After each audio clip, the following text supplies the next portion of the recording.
सुधा सागर मध्यस्था कामाक्षी कामदायिनी देवर्षिगण संघात स्तूयमानात्म वैभवा भंडासुरवध्योद्युक्त शक्ति सेना समन्विता संपत्करी समारूढ़ सिंधुरग्रज सेविता अश्वारूढ़ाधिष्ठिताश्वकोटिकोटिभिरावृता चक्रराजरथारूढ़ सर्वायुध परिष्कृता गेय चक्ररथारूढ़ मंत्रिणी परिसेविता किरिचक्ररथारूढ़ दंडनाथा पुरस्कृता ज्वालामालिनी काक्षिप्त बन्धि प्राकार मध्यगा भट्ट सैन्यवधोद्युक्त शक्ति विक्रमहर्षिता नित्या पराक्रमाटोपनिरीक्षण समुत्सुका भण्डपुत्र वधोद्युक्त बाला विक्रमनन्दिता मन्त्रिण्यम्बा विर्जित विशंभवदतोषिता विशुक्र प्राण हरण वाराही वीर्यनन्दिता कामेश्वर मुखालोक कल्पित श्री गणेश्वरा महागणेश निर्भिन्न विघ्न यंत्र प्रहर्षिता भण्डासुरेन्द्र निर्मुक्त शस्त्र प्रत्यस्त्र वर्षिणी करांगुली लखोत्पन्न नारायण दशाकृतिः महापाशुपतास्त्राणि निर्धग्धासुर सैनिका कामेश्वरा निर्भद्र समण्डासुर शन्यका ब्रह्मोपेन्द्र महेन्द्रादि देव संस्तुत वैभवा हरनेत्रादि संदग्ध काम संजीवनौषधिः श्रीमद्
गुरुनाथ महाराज की जय।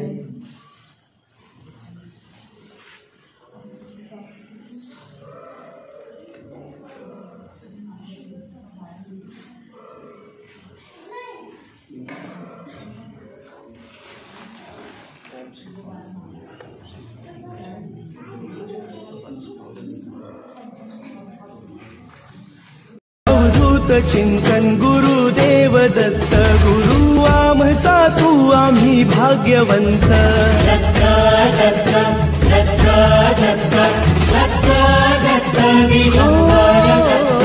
अवधूत चिंतन गुरुदेव दत्त गुरु आमचा तू आम्ही भाग्यवंत।